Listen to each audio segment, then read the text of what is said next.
ሰላም የተወደዳችሁ የዩቲዩብ ቤተሰቦች እንደምን ቆያችሁ? ይህንን ቪዲዮ እስከመጨረሻው በመመልከትና ላይክ፣ ኮሜንት፣ ሼር በማድረግ ለወዳጅ ቤተሰብ አድርሱልኝ። ለዚህ ቤት አዲስ ከሆናችሁ ለኔ ትልቅ ማበረታቻ ነውና ሰብስክራይብ አድርጉልኝ። ወደ ቪዲዮው። የ1000 ሴቶች ባል የሆነው ንጉስ ጥበበኛው ሰለሞን በመጽሐፍ ቅዱሳችን ውስጥ እንደ ልቤ ብሎ ጌታ የመሰከረለት አንድ ዳዊት የሚባል ንጉስ ነበር። ይህ ንጉስ ዳዊት ኃጢአትን ሲያደርግ ወይም ሲበድል ወደ እግዚአብሔር እግር ወድቆ ምህረትን በመለመን ይታወቃል። አንድ ቀን ንጉስ ዳዊት ከቀትር በኋላ ዘግየት ብሎ ከቀን እንቅልፉ ነቅቶ ወደ ቤተ መንግስቱ ሰገነት መጣ። በዚያም ወዲና ወዲያ በማለት መቃኘት ጀመረ። አንዲት በጣም ውብ የሆነች ሴት ገላዋን ስትታጠብ ተመለከታት። ዳዊትም ሊያውቃት በመመኘት ስለ እርሷ ለማጣራት መልእክተኛውን ላከ። የኤሊአም ልጅ እንደሆነች እና ስሟ ቤርሳቤ እንደሆነ የሂታዊው የአርዮን ሚስት መሆኗን ነገረው። ዳዊትም ባለትዳር እንደሆነች ቢሰማም ሊቆጣጠረው የማይችለው የዝሙት ረሃብ አይኑን ጋረደው። ምንምም ሳይመስለው መልእክተኛውን ልኮ ቤርሳቤን እንዲያመጡለት አዘዘ። ይዘዋትም ሲመጡ ዝሙትን ፈጸመባት። ቤርሳቤም ወደ ቤቷ ተመለሰች። ከወራት በኋላ መጸነሷን አወቀች። ለዳዊትም በመልእክተኛው በኩል አስነገረችው። ዳዊትም የቤርሳቤን ባል አስጠራው። ሂድ ወደ ቤት እግርህን ታጠብ፣ እረፍት አድርግ አለው። ኦርዮ ግን ወደ ቤቱ ሳይሄድ ከዘበኞቹ ጋር ውጪ ተኛ። ዳዊትም ሲሰማ ተበሳጨ። መልሶ አስጠራው፣ ጠየቀውም ወደ ቤት ለምን አልሄድክም አለው። ኦርዮ ግን የእግዚአብሔር ታቦት በጠላት እጅ ነው፣ ወታደሮችም እዛው ናቸው። እኔ እንዴት ወደ ቤት ገብቼ መብላት መጠጣትና ከሚስቴ ጋር መተኛት ይሆንልኛል አለው። ዳዊትም ኦርዮን ለማስገደል አሰበ። በእርሱ እጅ ደብዳቤ ወደ አለቃው ኢዮአብ ጻፈ። ደብዳቤውም ኦርዮን ጦርነት ወደ ተፋፋመበት ላከው፣ አንተ ግን አፈግፍግ፣ እሱን አስገድል የሚል ነበር። ቤርሳቤም የባሏን መሞት ሰማች፣ አዘነች፣ አለቀሰችም። ዳዊትም የሐዘኗ ጊዜ ሲያበቃ መልእክተኛውን በመላክ አስጠራት። ሚስቱም አደረጋት፣ ወንድ ልጅንም ወለደች። እግዚአብሔር ግን በዳዊት ሥራ በጣም አዘነ። እግዚአብሔር በናታን በኩል ለዳዊት አወራው። ናታንም እንዲህ አለው፣ የእስራኤል አምላክ እግዚአብሔር እንዲህ ይልሃል፣ እኔ ንጉሥ አደረግኩ፣ ከሳኦልም እጅ በመታደግ አዳንኩ፣ መንግስቱና ሚስቶቹን ሰጠው፣ በእስራኤልና በይሁዳ ላይ አነገስኩ። ይህም እንኳ የማይበቃህ ቢሆን ኖሮ እጥፍ አድርጌ በሰጠው ነበር። ትእዛዜን ናቅህ፣ ንጹሑን ሰው አስገደልከው፣ ሚስቱንም ቀማከው።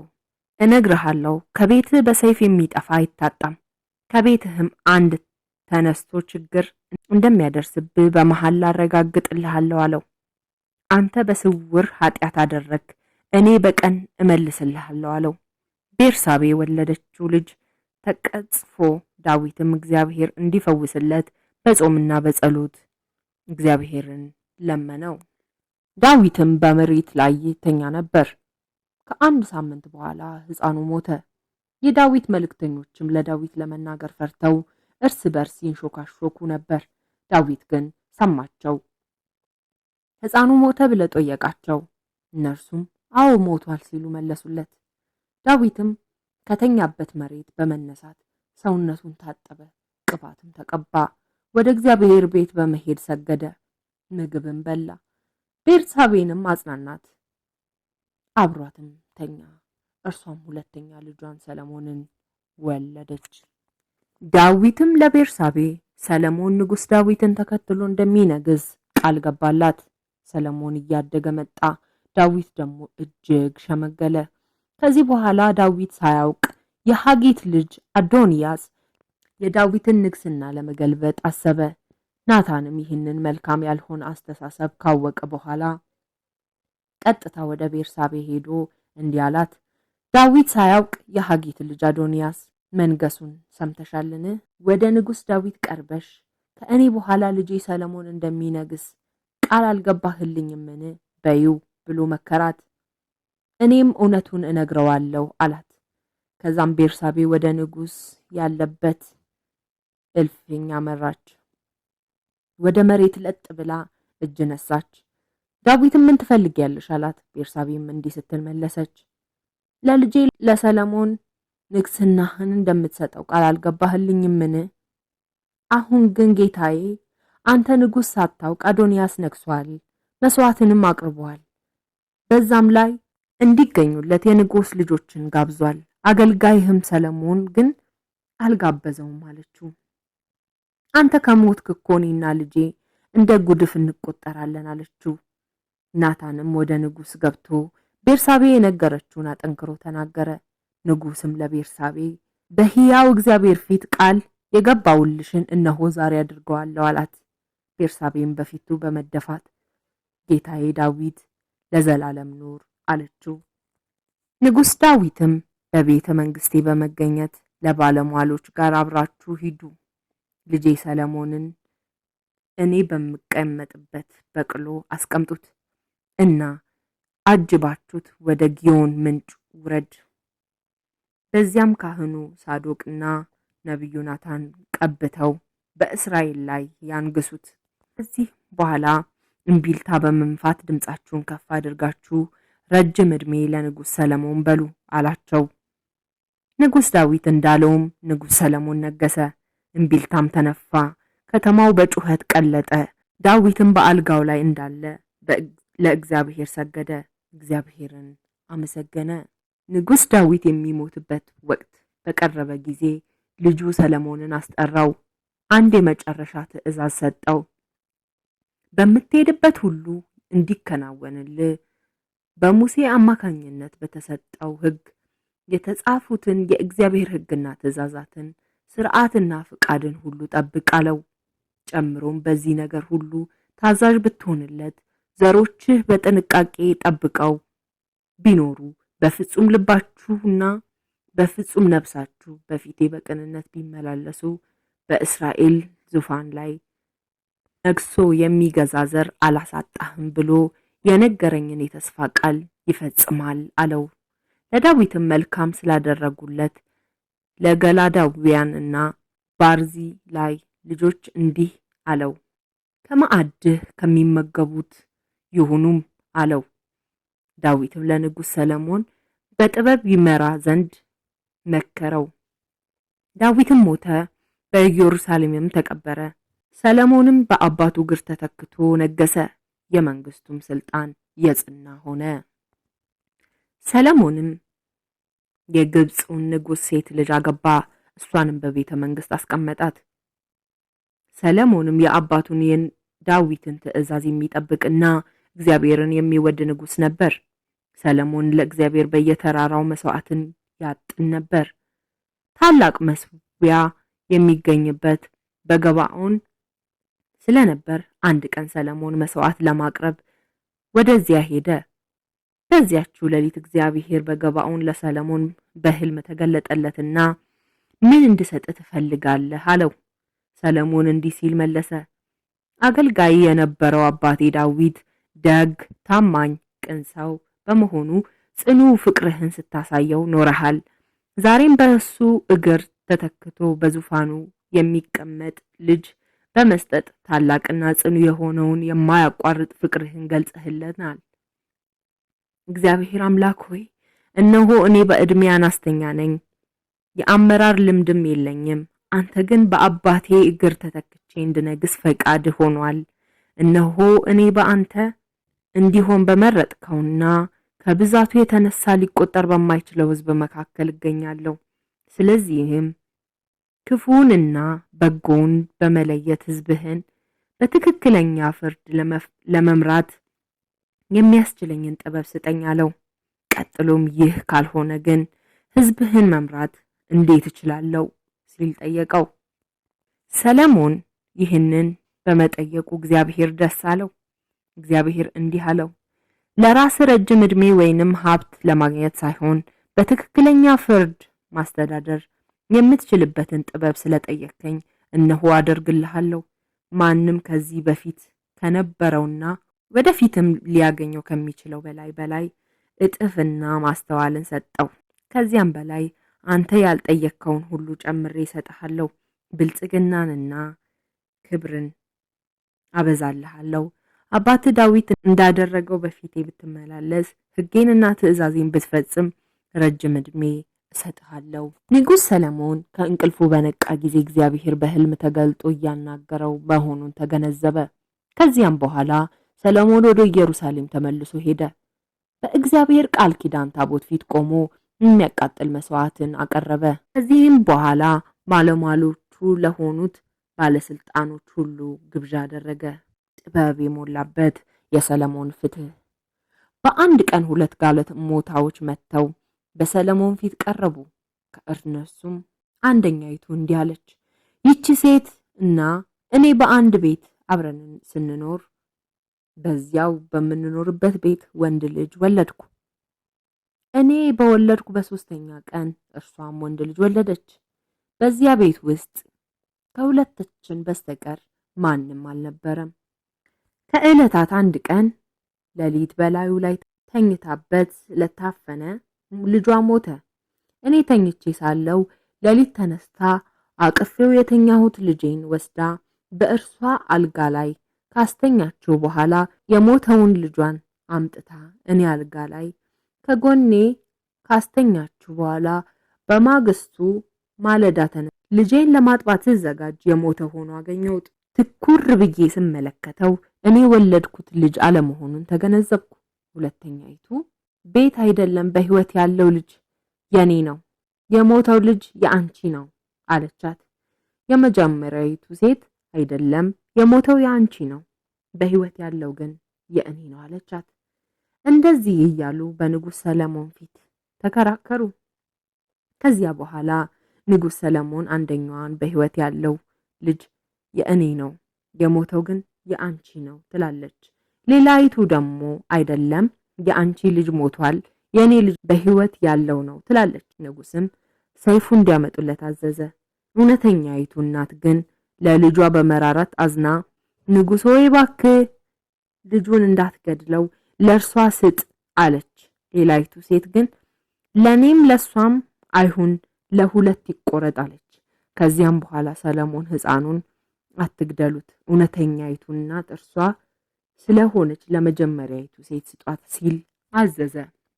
እስራኤላውያን ይህንን የፍርድ ውሳኔ በሰሙ ጊዜ ሰለሞን የሕዝብ ጉዳዮችን በትክክለኛ ፍርድ የሚወስንበትን ጥበብ እግዚአብሔር የሰጠው መሆኑን ስለተገነዘቡ ታላቅ አክብሮት ሰጡት።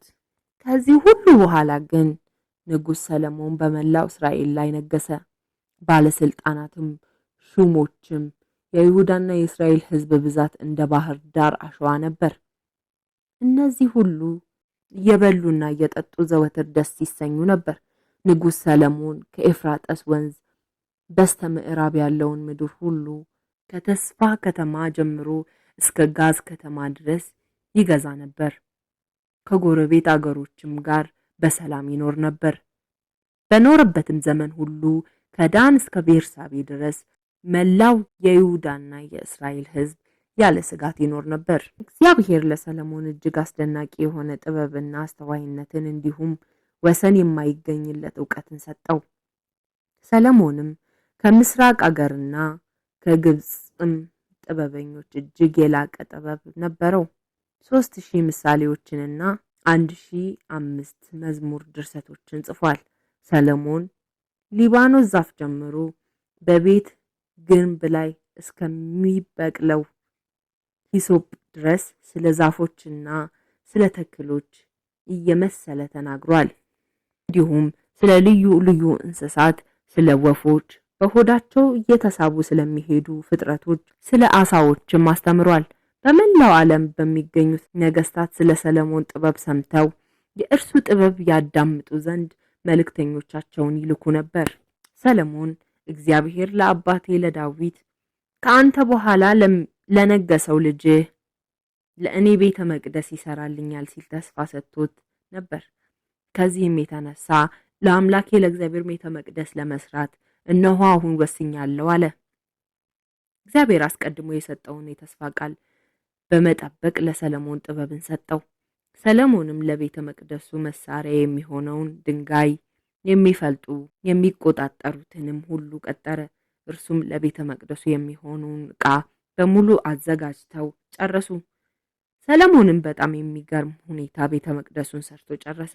እግዚአብሔርም ሰለሞንን እንዲህ አለው፣ ሕጎቼን ትእዛዞቼንና ሥርዓቴን ሁሉ ብትጠብቅ ለአባትህ ለዳዊት የሰጠሁትን የተስፋ ቃል ለአንተ አጸናለሁ። በሕዝቤ በእስራኤል መካከል ሆኜ አንተ በምትሰራው በዚህ ቤተ መቅደስ ውስጥ እኖራለሁ፣ ከቶም አልለያቸውም አለው። ይህ ቤተ መቅደስ መሰረቱ የተጣለው ሰለሞን በነገሰ በ4ኛ ዓመቱ ነበር። ሰለሞን በነገሰ በ11ኛ ዓመቱ ቡል ተብሎ በሚጠራው በ8ኛው ወር ላይ በቤተ መቅደስ ስራ ልክ በታቀደው መሰረት ሙሉ በሙሉ ተጠናቀቀ። ሰለሞን ቤተ መቅደሱን ለማሰራት የፈጀበት ጊዜ 7 ዓመት ነበር። ሰለሞንም ለራሱ የሚሆን ቤተ መንግስት አሰራ። ቤተ መንግስቱንም ለማሰራት 13 ዓመት ፈጀበት። ንጉሥ ሰለሞን የቤተ መንግስቱን ስራ ሁሉ ከፈጸመ በኋላ አባቱ ዳዊት ለእግዚአብሔር ቤት አገልግሎት እንዲውል የለየውን ብሩንና ወርቁንም ሌላውንም ዕቃ በሙሉ በቤተ መቅደስ ግምጃ ውስጥ አኖረው። ከዚህ በኋላ የእግዚአብሔር ቃል ኪዳን ታቦት የዳዊት ከተማ የሆነችው ከጽዮን አምጥቶ ወደ ቤተ መቅደስ አስገባ። ካህናቱ ድንገት ከመቅደሱ እንደወጡ ቤተ መቅደሱ በደመና ተሞላ። በደመናውም ውስጥ የነበረው የእግዚአብሔር ክብር ቤቱን ስለሞላው ካህናቱ ተመልሰው መግባት አልቻሉም። ከዛ ሰለሞን እንዲህ ብሎ ጸለየ። እግዚአብሔር አምላክ ሆይ አንተ በደመናው ጨለማው ውስጥ እኖራለሁ ብለሃል። እነሆ አሁን ግርማ ሞገስህ ያለው ቤተ መቅደስ ለአንተ ሰርቻለሁ፣ እርሱም አንተ ዘላለም የምትኖርበት ቦታ ይሆናል አለው። ንግሥተ ሳባ ስለ ሰለሞን ሰምታ በጥበብ ልትፈትነው አስባ ወደ ኢየሩሳሌም ብዙ ስጦታዎችን ይዛ ሄደች። ከሰለሞንም ጋር ተገናኙ። የምትፈልገውንም ሁሉ ጠየቀችው። እርሱም ሁሉንም ጥያቄ መለሰላት። ከእርሱም የተሰወረ አንድ እንቆቅልሽ እንኳን አልነበረም። ንግሥት ሳባም በጣም በመደነቅ ንጉሥ ሰለሞንን እንዲህ አለችው፣ ስለ ሥራ ውጤት እና ጥበብህ ታላቅነት በአገሬ ሳለው የሰማሁት ሁሉ እውነት ነው። አምላክህ እግዚአብሔር ይመስገን። ንግሥት ሳባ ያመጣችውን ሁሉ ለንጉሥ ሰለሞን አበረከተችለት። ስጦታውም ከ4000 ኪሎ ግራም የሚበልጥ ወርቅ፣ እጅግ ብዙ ሽቶና የከበረ ዕንቁ ነበር። እርሱም ከከበረ ስጦታ ጋር አድርጎ ወደ አገሯ በአክብሮት ሸኛት። ሰለሞን ከእግዚአብሔር እየራቀ ሄደ። ብዙ የባዕድ አገሮች ሴቶችን አፈቀረ። በዚያም መሰረት ከግብጽ ንጉሥ ልጅ ከሂታውያን፣ ከሞዓባውያን፣ ከአሞናውያንና ኤዶማውያን የሲዶናውያንን ሴት ልጆችን አፈቀረ። እግዚአብሔር ለእስራኤል እንዲህ ብሎ ነበር፣ አሕዛብን ሴቶችን ያገባችሁ እንደሆነ በእርግጥ ወደ አማልክታቸው ስለሚያስገቧችሁ እነርሱን አታግቡ ብሎ አስጠንቅቋቸው ነበር። ነገር ግን ሰለሞን ከአሕዛቦቹ ጋር በፍቅር ተሰባበረ። ሰለሞን የነገስታት ልጆች የሆኑ 700 ሚስቶች፣ 300 ቁባቶች ነበሩት። በዕድሜ እየሸመገለ በሄደ መጠን ለባዕድ አማልክት እንዲሰግድ አደረጉት። በደል በመስራትም እግዚአብሔርን አሳዘነ። እግዚአብሔር 2 ጊዜ ተገለጠለት፣ ከተግባሩም እንዲመለስ አስጠነቀቀው። ሰለሞን ግን አልታዘዘም። ይልቁንም ከእግዚአብሔር እየራቀ ሄደ። ስለዚህም እግዚአብሔር ሰለሞንን ላይ ተቆጣ። ከኔ ጋር የገባኸውን ቃል ኪዳን ሆን ብለህ ስላፈረስክና ሕጌንም ስላልፈጸምክ መንግስትህንም ከአንተ ወስጄ ለአገልጋይ ልሰጠው ወስኛለሁ። ይሁን እንጂ ለአባትህ ለዳዊት ስል ይህንን የማደርገው አንተ ባለህበት ሳይሆን በልጅህ መንግስት ነው።